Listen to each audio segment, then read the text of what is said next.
이른 새벽부터 기도하러 나오신 성도님들을 주님의 이름으로 사랑하고 또한 축복합니다. 기도하시겠습니다. 하늘에 계신 아버지 하나님, 감사합니다. 오늘도 저를 사랑하여 주셔서 이른 새벽부터 하나님의 말씀을 듣게 해주시고 하나님을 예배하게 하시니 너무나도 감사합니다. 방금 부른 찬양의 가사와 같이 우리가 시온산과 같은 교회가 되기를 원합니다. 그러나 우리는 연약하여 죄악 가운데 날마다 흔들리고 무너집니다. 이런 우리를 긍휼히 여겨 주시옵고 주님께서 우리를 붙드시어 시온성과 같은 교회, 시온 백성되는 우리가 되게 하여 주시옵소서. 주님께서 우리를 붙들어 주심으로 악한 마귀가 우리를 틈하지 못하게 하시옵고 세상의 유혹 가운데서도 흔들리지 아니하며 날마다 주님을 찬양하게 하여 주시옵소서. 여호와 라파 치료의 하나님, 우리의 연약함을 아시는 주님께 간구합니다. 우리 가운데 육신의 질병과 마음의 아픔으로 고통받는 이들을 주님께서 기억하여 주시옵고 주님께서 치유의 손길을 뻗으시사 그들의 몸과 그들의 마음을 어루만져 주시옵소서. 하루빨리 회복의 은혜를 베풀어 주시옵고 다시금 주님의 전에 나와 기쁨으로 주님을 예배할 수 있는 건강과 환경을 허락하여 주시옵소서. 또한 아픈 이들을 돌보는 가족들에게도 힘과 위로를 주시옵고 지치지 않도록 주님의 은혜로 붙들어 주시옵소서. 세상의 방법이 아니라 주님만을 의지하며 모든 어려움을 극복하게 하시옵고 인내와 사랑으로 감당할 수 있도록 도와 주시옵소서. 이곳에 모인 우리도 아픈 지체들을 잊지 않게 하시옵고 그들이 우리의 한 가족임을 기억하며 끊임없이 기도하게 하여 주시옵소서. 긍휼이 풍성하신 하나님 아버지, 우리의 다음 세대를 위해 간절히 기도합니다. 주님의 자비와 은혜로 우리의 자녀들이 이 악하고 어두운 세상 속에서도 흔들리지 아니하고 주님만을 예배하는 거룩한 예배자로 자라나게 하여 주시옵소서. 세상의 헛된 가치관에 휩쓸려 교만과 이기심에 빠지는 것이 아니라 하나님의 은혜로 충만하여 하나님을 사랑하고 이웃을 섬기는 삶을 살아가게 하여 주시옵소서. 특별히 청년대학부와 중고등부가 겨울 수련회를 앞두고 있습니다. 우리 청년들과 우리 아이들이 이 수련회를 통하여 자신에게 말씀하시는 하나님 아버지의 음성을 듣게 하시옵고 주님께서 보여주시는 비전을 보게 하여 주시옵소서. 그리하여 악하리 악한 이 세상 가운데서도 주님의 말씀을 들은 주의 자녀답게 주님의 비전을 바라본 주의 백성답게 살아가게 하여 주시옵소서. 강사 목사님들과 찬양팀 가운데도 함께하여 주시옵고 모발 앞장서 섬기시는 목사님들과 선생님들에게 지치지 않는 힘을 더하여 주시옵고 주님의 지혜를 허락하여 주시옵소서. 그리하여 수련회를 준비하는 시간부터 수련회가 진행되고 수련회가 마친 그 이후에도 하나님이 함께 하시는 그런 시간들 되게 하여 주시옵소서. 천사 찬양대의 찬양을 주님께서 흠양하여 주시옵고 이곳에 나온 모든 성도들의 기도를 하나님께서 친히 응답하여 주시옵소서. 각자의 간절한 기도 제목을 가지고 주님 앞에 나와 싸우니 주님께서 들어 주시옵소서. 너무나도 감사합니다. 사랑합니다. 예수님의 이름으로 기도합니다. 아멘. 오늘 우리에게 주신 하나님의 말씀은 마태복음 9장 35절부터 10장 4절까지의 말씀입니다. 오늘 우리에게 주신 하나님의 말씀은 마태복음 9장 35절부터 10장 4절까지의 말씀입니다. 제가 가진 신약성경 14면에 있습니다. 그럼 다 찾으신 줄 알고 교독하시고 마지막 절은 함께 읽도록 하겠습니다. 이것은 하나님의 말씀입니다. 예수께서 모든 도시와 마을에 두루 다니사 그들의 회당에서 가르치시며 천국 복음을 전파하시며 모든 병과 모든 약한 것을 고치시느니라. 무리를 보시고 불쌍히 여기시니 이는 그들이 목자 없는 양과 같이 고생하며 기진함이라. 이에 제 아들에게 이르시되 추수할 것은 많되 일꾼이 적으니 그러므로 추수하는 주인에게 청하여 추수할 일꾼들을 보내주소서 하라 하시니라. 예수께서 그의 12제자를 부르사 더러운 귀신을 쫓아내며 모든 병과 모든 약한 것을 고치는 권능을 주시니라. 12사도의 이름은 이러하니 베드로라 하는 시몬을 비롯하여 그의 형제 아들 세베대의 아들 야고보와 그의 형제 요한, 빌립과 바돌로메, 도마와 세리마테, 알페오의 아들 야고보와 다데오. 함께 읽겠습니다. 가나나인 시몬 및 가룟 유다 곧 예수를 판 자라. 아멘. 오늘은 우리 예수님께 배우는 사역이라는 제목으로 함께 말씀을 나누고자 합니다. 사랑하는 성도님들, 성도님들은 언제 처음 예수님을 만나셨습니까? 저는 고등학교 1학년 때 처음 예수님을 만났습니다. 예수님을 처음 만난 저는 주님을 위해서, 주님의 교회를 위해서, 주님의 나라를 위해서 뭐라도 하고 싶은 마음이 굴뚝 같았습니다. 예수님은 그제서야 처음 만났지만 모태신앙으로 어렸을 때부터 들어온 그 말씀들, 모든 신자는 하나님께 부르심을 받은 사역자라는 그 사실은, 그 말씀은 기억하고 있었기 때문입니다. 그런데 그런 제게 문제가 하나 있었습니다. 제게 섬김을 가르쳐줄 사람이, 제게 사역을 가르쳐줄 사람이 없었다는 것이었습니다. 한 명의 사역자로서 주님을 섬기고 싶었지만 구체적으로 어떻게 해야 하는지를 몰랐던 저는 막막한 시간을 보내야 했습니다. 그래서 처음에는 환경 탓을 했습니다.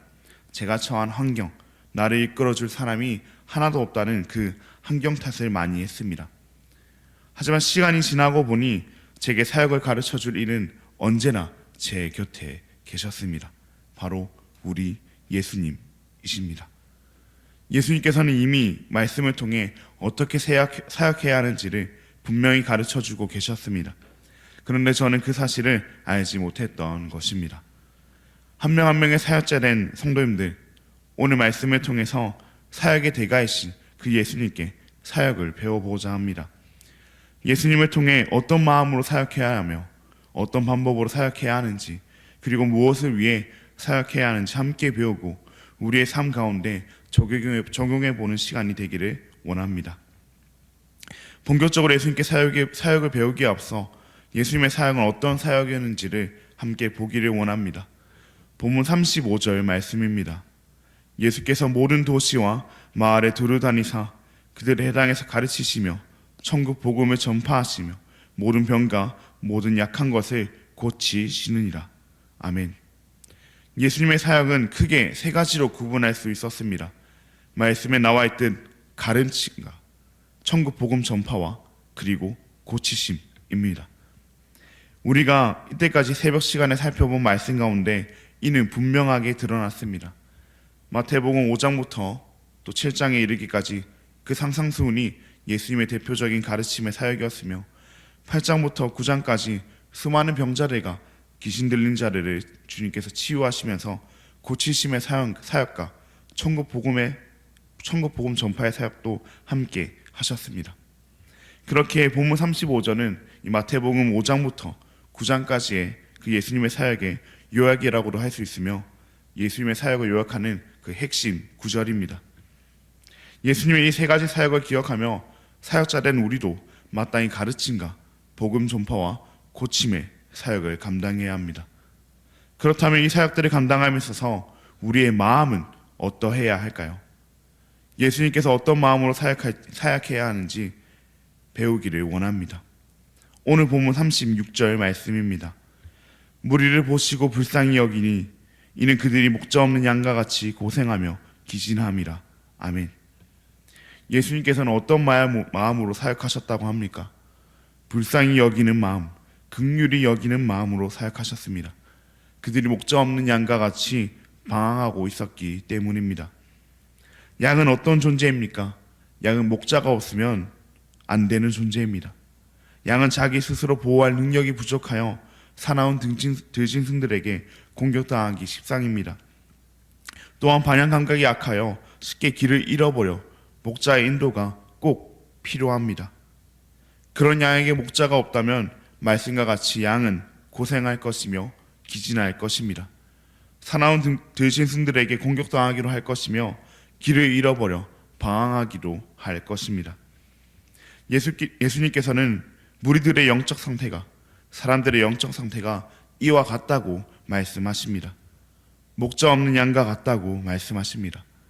그런 그들을 예수님께서는 불쌍히 여기셨습니다. 긍휼히 여기셨습니다. 안타까워하시고 가슴 아파하셨습니다. 목자 없는 양과 같이 영적으로 방황하는 그들을 그저 책망하실 수도 있었습니다. 정죄하실 수도 있었으며 비난하실 수도 있었습니다. 그들을 멸시하시고 경멸하시고 또 업신 여길 수도 있으셨습니다. 그러나 예수님께서는 그러지 않으셨습니다. 예수님께서는 그들을 불쌍히 여기셨습니다. 이것이 사역할 때의 예수님의 마음이었습니다. 이것이 사역에 임하는 예수님의 마음이었습니다. 그렇다면 우리는 어떤 마음으로 사역해야 할까요? 어떤 마음으로 주님의 교회를, 주님을 섬겨야 할까요? 우리도 예수님과 같이 불쌍히 여기는 마음으로, 긍휼히 여기는 마음으로, 안타까워 가슴 아파하는 마음으로 사역해야 합니다. 사역을 하다 보면 나와 맞지 않는 사람들을 만나게 됩니다. 사역을 하다 보면 내가 싫어하는 행동만 골라서 하는 그런 사람들을 우리는 만나게 됩니다. 사역을 하다 보면 저 사람은 진짜 죄인 중에 죄인이야 라고 생각되는 그런 사람들을 우리는 만나게 됩니다. 그들을 만나게 될 때 우리 마음속에는 자연스럽게 정죄와 판단이 올라옵니다.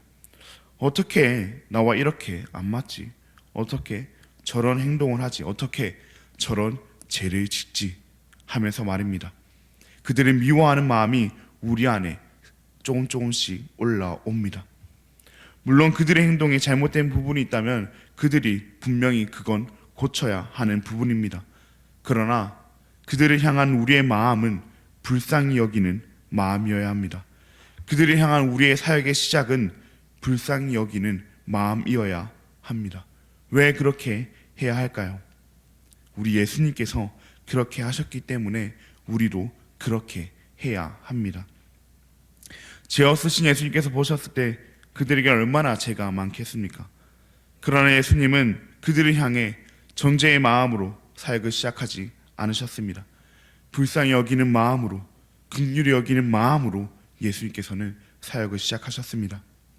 만약 예수님께서 정죄의 마음으로 사역하셨다면 그 어느 누가 그 정죄에서 살아남을 수가 있겠습니까? 우리를 향해 사역을 하실 때도, 우리를 향해 그 사역을 시작하실 때도 예수님께서는 불쌍히 여기는 마음으로 시작하셨습니다. 예수님의 그 마음 덕분에 우리가 지금 예수님을 믿고 한 명의 사역자로 교회를 섬기고 있습니다.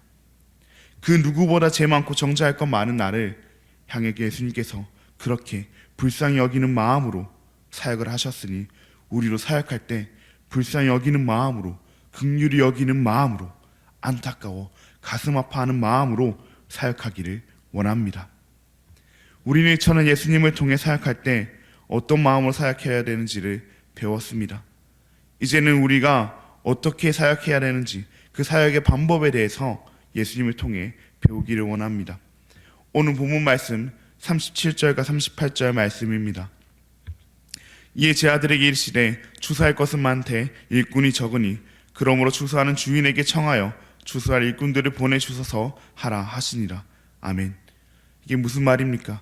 추수할 것, 즉 구원받아야 할 아직 믿지 않는 자들이, 믿지 않는 사람들은 많은데 그들에게 복음을 전할 일꾼들은 적다는 것입니다.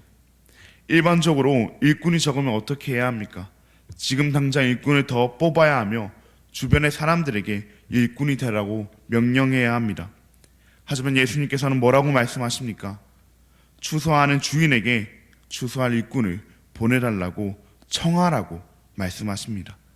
추수하는 주인, 즉 하나님께 청하라고, 기도하라고 말씀하시는 것입니다. 일꾼이 적다 하여 하나님의 나라를 위한 일을 빨리 해야 한다 하여 우리의 방법대로 하는 것이 아니라 하나님의 뜻에 따라 하기 위하여 기도함으로 하나님의 방법대로 하라는 것입니다. 그렇습니다. 예수님께서는 언제나 기도함으로 하나님의 방법대로 사역하셨습니다. 익숙한 일이라고 해서, 당연한 일이라고 해서, 급한 일이라고 해서 먼저 하고 보신 것이 아니라 하나님께 기도하며 하나님의 방법대로 예수님께서는 사역하셨습니다. 그러니 우리의 사역도 언제나 기도하며 하나님의 방법대로 해야 합니다. 우리는 이처럼 예수님을 통해 어떤 마음으로 사역해야 하며 어떤 방법으로 사역해야 하는지를 배웠습니다. 이제는 우리가 무엇을 위하여 사역해야 하는지, 우리가 무엇을 위하여 사역해야 되는지 그 사역의 목적에 대해서 예수님을 통해 배우기를 원합니다. 오늘 본문 10장 1절 말씀입니다. 예수께서 그의 12제자를 부르사 더러운 귀신을 쫓아내며 모든 병과 모든 약한 것을 고치는 권능을 주시니라. 아멘. 이후의 말씀인 2절부터 4절까지는 그 12제자의 이름이 나열됩니다. 예수님께서는 12제자를 세우셨습니다. 충분히 혼자 사역하실 수 있음에도 제자들을 세우셨습니다. 그들이 사역할 수 있도록 귀신을 쫓아내시고 모든 병과 약한 것을 고칠 수 있는 권능도 주셨습니다. 예수님의 사역의 목적은 제자를 세우기 위함이었기 때문입니다. 그들이 설령 갈릴리 촌놈이라고 불리는 갈릴리 사람들이었다고 하더라도, 그들이 설령 사람들에게 천대받고 멸시받는 이들이었다고 하더라도 예수님께서는 신경 쓰지 아니하고 그들을 제자로 세우기 위하여 사역하셨습니다. 그들을 통하여 더 많은 사람들이 주께 돌아오고 제자로 세워질 것을 기대하시며 말입니다. 우리도 사람을 세우기 위하여, 제자를 세우기 위하여 사역해야 합니다. 우리의 사람, 우리의 제자가 아닌 예수님의 사람, 예수님의 제자를 세우기 위하여 우리는 사역해야 합니다. 그것이 우리 사역의 목적입니다. 예수님께서 12제자를 세우시고 그 12제자들이 또 제자를 세우기 위하여 사역함으로 오늘날 우리까지 예수님의 제자로 세워진 것처럼 우리도 예수님의 제자를 세우기 위하는 사역을 해야 합니다. 특별히 우리의 다음 세대를 예수님의 제자로 세우기 위하여 사역하는 그런 우리가 되기를 원합니다. 세상이 악하다고 말하며 요즘 아이들은 그 세상에 노출되어 마치 다른 종족이 된 것처럼 우리는 생각하곤 합니다. 그런 그들을 보며 우리 때는 저러지 않았는데 하는 마음이 들기도 하고 그들의 행동이 이해가 되지 않아 혀를 차기도 합니다. 그러나 그런 그들을 우리가 정죄하고 판단하기보다는 예수님과 같이 불쌍히 여기는 마음으로, 긍휼히 여기는 마음으로, 사랑하는 마음으로 보기를 원합니다. 그들을 사랑하기에 그들의 인생을 위하여 하나님께 기도하며 하나님의 방법대로 그들을 섬기기를 원합니다. 그렇게 그들을 예수님의 제자로 세워가는 우리가 되기를 원합니다. 우리의 머리에서는 이해되지 않는 그들이지만 그 천한 갈릴리 출신들도 제자로 세우셨던 그 예수님을 기억하면서 그 누구보다 제 많은 나를, 우리를 제자로 세우신 그 예수님을 생각하면서 우리도 그들을 예수님의 제자로 세우기 위하여 사역하기를 바랍니다. 그렇게 우리가 그들을 예수님의 제자로 세워갈 때 훗날 그들도 우리와 같이 예수님의 제자들과 같이 예수님과 같이 또 다른 제자를 세우기 위하여 사역하고 있는 모습을 우리가 보게 될 것입니다. 이를 위하여 우리도 예수님의 마음으로, 예수님의 방법으로, 예수님의 목적으로 사역하는 저와 우리 모든 대한가족 여러분 되시기를 진심으로 바랍니다. 그럼 기도하시겠습니다. 하늘에 계신 아버지 하나님, 감사합니다. 오늘도 우리에게 주님의 말씀을 허락하시고 우리의 마음에 하나님의 약속을 다시금 새기게 하시니 감사합니다. 오늘 말씀을 통해 예수님께서 어떤 마음으로 사역하셨으며 어떤 방법으로 사역하셨는지, 그리고 무엇을 위해 사역하셨는지 배웠습니다. 예수님께서는 불쌍히 여기는 마음으로 사역하셨으며 기도함으로 하나님의 방법대로 사역하셨고 제자를 세우기 위하여 사역하셨습니다. 한 명 한 명의 사역자된 우리도 예수님께 배운 대로, 예수님께서 사역하신 대로 사역하기를 원합니다. 그러나 우리는 마음이 완악하여 불쌍히 여기기보다는 정죄하며 기도함으로 하나님의 방법대로 하기보다는 내 방법대로 하고 예수님의 제자를 세우기보다는 내가 원하는 내 제자를 세우려고 합니다. 이런 우리를 주님께서 용서하여 주시옵고 우리의 완악함이 올라올 때마다 우리가 바로 예수님의 불쌍히 여김을 받아 기도함으로 하나님의 방법대로 예수님의 제자로 세워진 자임을 기억하게 하여 주시옵소서. 그리하여 우리의 사명이 다하는 그날까지 예수님께 배운 대로 예수님처럼 사역하는 그런 우리가 되게 하여 주시옵소서. 너무나 감사합니다. 사랑합니다. 예수님의 이름으로 기도합니다. 아멘. 하늘에 계신 우리 아버지여, 이름이 거룩히 여김을 받으시오며 나라가 임하시오며 뜻이 하늘에서 이루어진 것 같이 땅에서도 이루어지이다. 오늘 우리에게 일용할 양식을 주시옵고 우리가 우리에게 죄 지은 자를 사하여 준 것 같이 우리 죄를 사하여 주시옵고 우리를 시험에 들게 하지 마시옵고 다만 악에서 구하시옵소서. 나라와 권세와 영광의 아버지께 영원히 있사옵나이다. 아멘. 오늘 우리 심이 있는 교회 박일련 목사님을 위해 함께 기도하시겠습니다. 성도들의 신앙이 날로 성장할 수 있도록 교회의 이전과 자립을 위하여 작게나마 사회복지 사업을 통해 사역의 지경을 높여갈 수 있도록 그렇게 힘 있는 교회와 박일령 목사님을 위해 함께 기도해 주시고 2월 달에 있을 청년대학부와 중고등부 수련회 가운데 하나님께서 큰 은혜 더하여 달라고 기도하신 뒤 자유롭게 기도하시고 돌아가도록 하겠습니다. 그럼 기도하시겠습니다.